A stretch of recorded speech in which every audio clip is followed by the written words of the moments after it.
देवियों और सज्जनों, इससे पहले की वीडियो में मैंने आपसे चर्चा किया था कि ये अक्टूबर माह विशेष रूप से 3 राशियों के लिए, मिथुन के लिए, वृश्चिक के लिए और वृक के लिए बहुत ही धन के क्षेत्र में शुभ होने जा रहा है। साथ ही इसके पहले हमने आपको बताया कि मेष राशि के लोग भी निराश न हों। जिनकी मेष राशि की गोचर की कुंडली है, जो चंद्र कुंडली में मेष राशि जिनकी है, जिनके केंद्र में है, उनके लिए भी 11वें भाव में शनि और 4थे भाव में शुक्र हर तरह से घर परिवार में सुखी वातावरण लाने में तथा उसकी धन की अभिवृद्धि में सहायक होगा। अब हम आपको एक चार्ट के माध्यम से कर्क राशि के जो हमारे जातक हैं, गोचर कुंडली के अनुसार उनके बारे में आपसे हम लोग चर्चा करने जा रहे हैं। हम विस्तार से आपको बताएंगे कि जो हमारे कर्क राशि के जातक हैं उनका ये महीना अक्टूबर कैसा रहेगा। तो आइए चार्ट के माध्यम से हम आपको इस पर विस्तार से बताते हैं। यह है कर्क राशि की गोचर कुंडली। तो इस कर्क राशि की गोचर कुंडली जो वर्तमान में इस महीने चल रही है, उसमें आप देख रहे हैं कि यहां लग्न में शुक्र हैं जो मार्गी हैं, तीसरे भाव में कन्या में बुध हैं, बुध कन्या में उच्च के होते हैं और वहां सूर्य, मंगल और बुध एक साथ बैठे हैं। चौथे भाव में केतु बैठे हैं सुख स्थान पे। 8वें भाव में शनि वक्री होकर के अपनी ही राशि में बैठे हैं।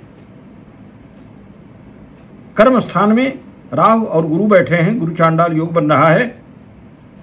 ये 10वें भाव में बैठे हुए हैं और अब यहां 10वें भाव में बैठने से जो गुरु चांडाल योग बन रहा है वो यहां भी मंगल का प्रतिनिधित्व हो रहा है, जो कि मंगल के घर में बैठे हैं। तो मित्रों, मैं ये बताना चाहूंगा देवियों और सज्जनों कि शुक्र यहां बैठ करके चंद्रमा के साथ आपको थोड़ा सा इस तरह का वातावरण बनाएंगे कि यद्यपि आपको कार्य में तत्परता दिखाएंगे, लेकिन कुल मिलाकर के चूंकि चंद्रमा के साथ यहां लग्न में बैठे हैं, इसलिए थोड़ा सा आपके मन को दबाएंगे, मानसिक दबाव बना रहेगा, किंतु कार्य में तत्परता और तेजी भी दिखाएंगे। ये जो हमारा 10वें भाव में गुरु चांडाल योग बन रहा है, इस गुरु चांडाल योग में भी ये राहु इस अवधि में आपको परम लोभी बनाएगा। इसलिए बहुत जो जातक जिनकी कर्म राशि है वे बहुत सतर्क रहेंगे। परधन लोभी और कामी बनाता है, इसलिए इस समय आपको इससे बहुत सतर्क रहना है। जबकि आपको गुरु अच्छा ज्ञान देगा, अच्छी नीति बताएगा, आप में सद्विचार ले आएंगे। हमारे शनि जो हैं यहाँ 8वें स्थान में वक्री होकर के बैठे हैं, अपनी ही राशि में बैठे हैं, तो ऐसी अवधि में आपको नेत्र का रोग दे सकते हैं। इसलिए आपको बहुत सतर्क रहना है, बहुत सतर्क रहना है। केतु यहाँ बैठे हैं सुख स्थान पे, तो पैतृक धन का नाश कराते हैं। ये यहाँ बैठ करके केतु अच्छा नहीं माना जाता, तो केतु आपके पैतृक धन का नाश कराएंगे। तो ऐसे जो हमारे जातक हैं वो इस चीज़ पे सतर्क रहेंगे, और जब वो सतर्क रहेंगे तो उनका नुकसान कम होगा। अब हम आते हैं तीसरे स्थान में। तीसरे स्थान में सूर्य, मंगल और बुध एक साथ बैठे हुए हैं। तो एक साथ बैठने के बाद ये सहोदर का, भृत्य का, जो नौकर चाकर हैं उनका है, आजीविका का, उससे संबंधित चीज़ों का विचारण इससे किया जाता है। जैसा कि मैंने आपसे बताया कि बुध यहाँ बैठे हुए हैं अपनी ही राशि में उच्च का होकर के, मंगल यहीं बैठे हैं, सूर्य यहीं बैठे हैं। तो ये सूर्य, मंगल और बुध, इनकी जो युति है, इस युति के बारे में मैंने आपको पहले बताया है कि भानु भौम बुधैर योगे ख्यातः साहसिको नरः।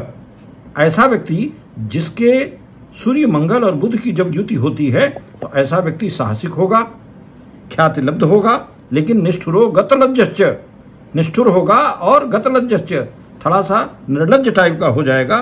किंतु धन, स्त्री, पुत्र मंडित, धन और स्त्री तथा पुत्रों से मंडित होगा।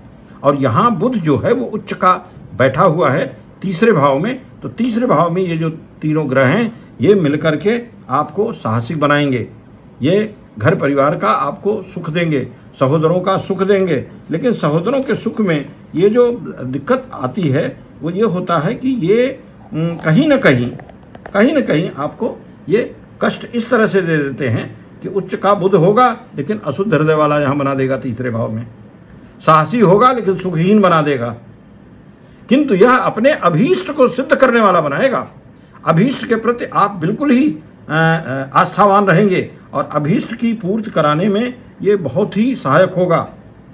सहोदरहीन कर देगा ये मंगल यहाँ बैठ करके, कुत्सित घर वाला बनाता है। ये सारी चीजें सहा हैं, लेकिन कुल मिलाकर अगर आप देखेंगे तो ये सूर्य स्त्री पुत्रादि से युक्त करेगा, क्षमाशील बनाएगा, स्त्रियों में आपको प्रिय बनाएगा, लेकिन मंगल सहोदरहीन करेगा, भाई भाइयों से विरोध होगा।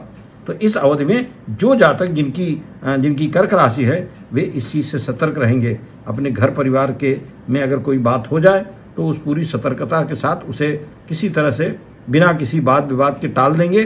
तो ये अक्टूबर का महीना बीत जाएगा और जैसे ही 22 अक्टूबर आएगा वैसे ही एक परिवर्तन होगा, और जब जैसे ही परिवर्तन हो जाएगा तो फिर वहाँ ये सूर्य भगवान आ जाएंगे इधर आगे।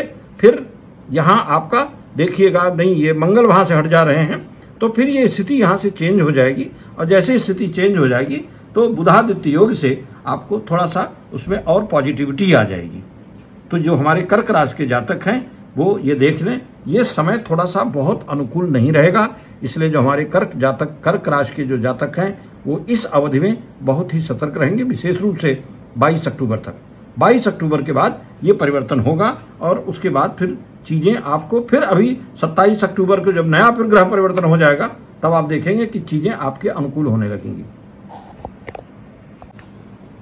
तो चार्ट के माध्यम से मैंने आपको बताया कि ये जो महीना है वो कर्क राशि के जो जातक हैं उनके लिए बहुत अनुकूल नहीं है, बहुत अच्छा नहीं रहेगा। हाँ, इतना जरूर है कि उच्च का जो बुध है वो आपका जो अभीष्ट है उसको सिद्ध करने में सार्थक होगा।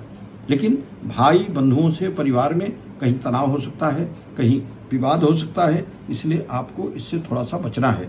27 अक्टूबर को जब ग्रहों का पुनर्परिवर्तन होगा और पुनः 22 अक्टूबर को ग्रहों का परिवर्तन होगा तो 22 के बाद ये स्थितियां आपकी फिर बदल जाएंगी। लेकिन अभी इधर आपको सतर्क रहना है, क्योंकि चौथे स्थान में सुख स्थान में केतु बैठे हैं, कर्म स्थान में राहु बैठे हैं, गुरु चांडाल योग बन रहा है, और शुक्र जो बैठे हुए हैं वो चंद्रमा के घर में बैठे हैं। तो कहीं न कहीं आपकी मन को अशांत करेंगे, कोल्ड कफ की समस्या पैदा कर सकते हैं, पेट की समस्या पैदा कर सकते हैं। तो इस चीज़ को आपको ध्यान रखना है।